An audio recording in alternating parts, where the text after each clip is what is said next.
I never imagined the man I once loved would turn into my greatest enemy. My name is Emily, I am 24 years old, and I had just inherited $1 million estate and a luxury mansion from my late parents. To me, it was not about money. It was about their memory, their sacrifices, and the home where I grew up. But to my husband, Daniel, who was 28, it was a gold mine, and I was nothing but a barrier standing in his way. It all began subtly. Daniel started talking about investments, about how I was too young to manage such wealth. At first, I trusted him. After all, isn't marriage built on trust? But soon, his gentle words turned into pressure, and pressure into threats. One evening, he pushed a stack of documents in front of me. "Sign them, Emily. This is for our future," he said, his voice cold and commanding. My heart sank. These weren't just papers. They were legal documents that would transfer everything, every inch of my parents' legacy, into his name. I hesitated. My hands shook. "Daniel, this isn't right. This is my family's, our family's," he snapped, slamming his fist on the table. "You're too naive to understand. Just sign it." I wanted to refuse. I wanted to run. But his eyes, they weren't the eyes of the man I married. They were filled with greed, control, and something darker. He threatened me that if I didn't sign, he would make sure I regretted it for the rest of my life. With tears blurring my vision, I signed. That night, I lay in bed feeling like a prisoner in my own home. The walls of the mansion felt like they were closing in on me. My parents' voices echoed in my head. "Never let anyone take away what we built for you." But it was too late. Or so I thought. Days turned into weeks.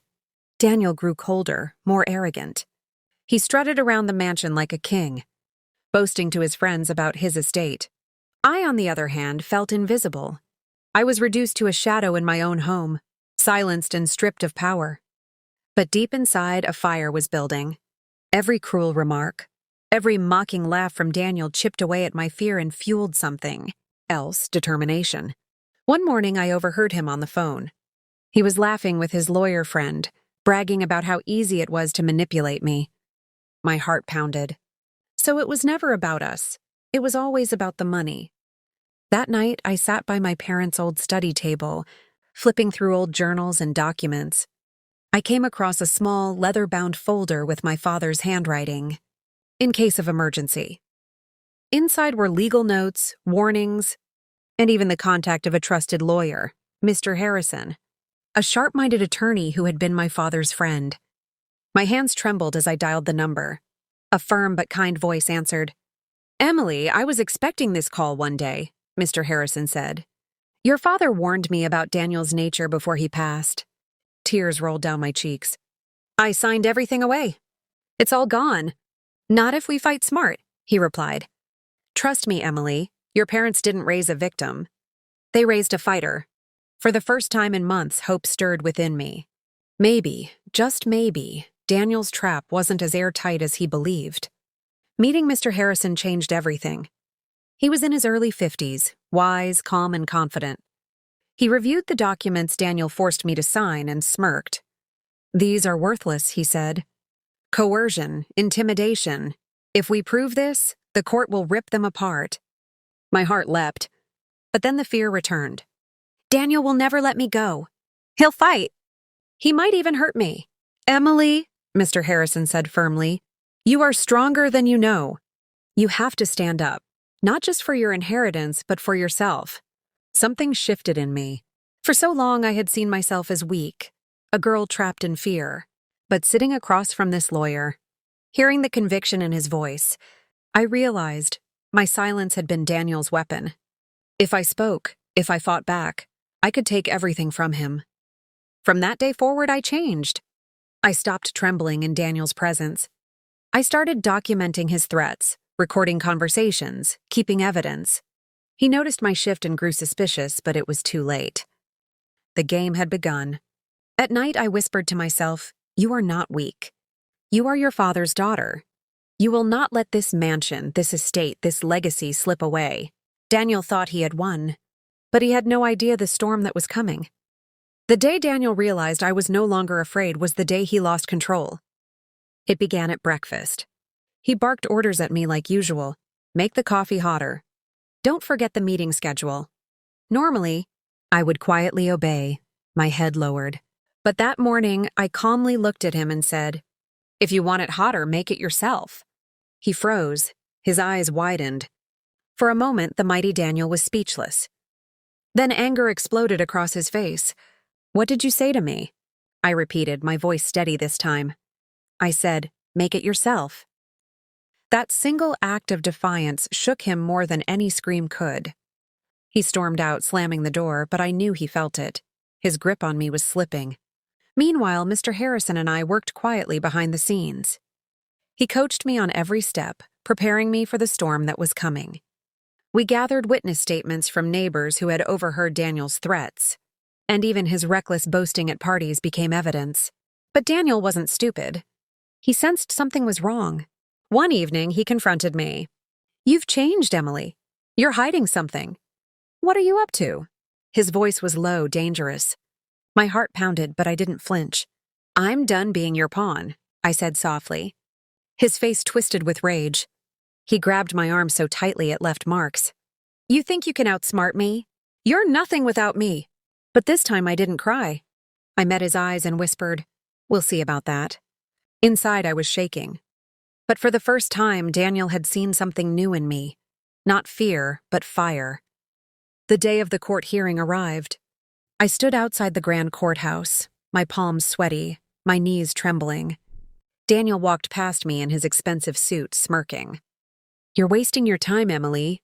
You'll lose, like always." But behind me stood Mr. Harrison, steady and unshakable. He placed a reassuring hand on my shoulder. "Remember, the truth is on your side." The courtroom felt like a battlefield. Daniel's lawyer painted me as a fragile, emotional young woman who was incapable of managing wealth. They claimed Daniel had only been protecting me by taking control of the estate. I wanted to scream at the lies, but I held my ground. Then Mr. Harrison rose. His voice cut through the room like a blade. "Your Honor, what you've heard is a carefully crafted manipulation. But the evidence tells another story. One by one, witnesses were called. Neighbors described hearing Daniel threaten me. His friends reluctantly admitted to his bragging about tricking his naive wife. Then came the recordings, Daniel's own voice, full of arrogance and cruelty. The room shifted. I watched Daniel's confidence falter as the mask slipped from his face. He tried to interrupt, shouting, "This is all lies." But the judge silenced him. Finally, Mr. Harrison turned to me. "Emily, tell the court in your own words what happened." My voice shook at first, but then it grew stronger. I spoke of the threats, the manipulation, the fear that consumed me. And then I looked Daniel straight in the eyes and said, "I may have been afraid, but I am not weak. I will never let him erase my family's legacy." The silence that followed was deafening. For the first time, I felt powerful, not because of the estate or the mansion, but because I had found my voice. The verdict came like a thunderclap. The judge's voice was firm. The documents signed under coercion are null and void. The estate and mansion remain in Emily's rightful ownership. Furthermore, Daniel's actions constitute fraud and intimidation. This court will not tolerate such abuse. I gasped, covering my mouth as tears filled my eyes. Daniel, on the other hand, turned pale. His lawyer tried to protest, but the gavel struck the desk, silencing them all. In that moment, everything changed. Daniel's smug smirk vanished. The man who once towered over me, who forced me into silence, now stood small and powerless before the law. After the hearing, he lunged at me in fury, but officers restrained him.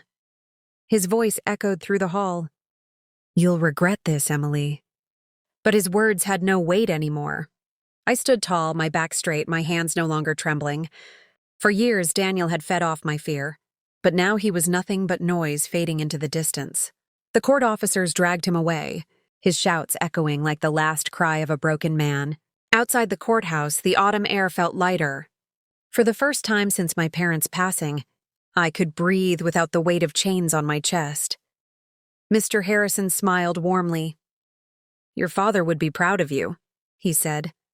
I nodded, tears streaming freely. I finally fought back. I didn't let him win, The mansion no longer felt like a prison. It was once again my home, filled with memories, love, and peace. But something inside me had changed forever.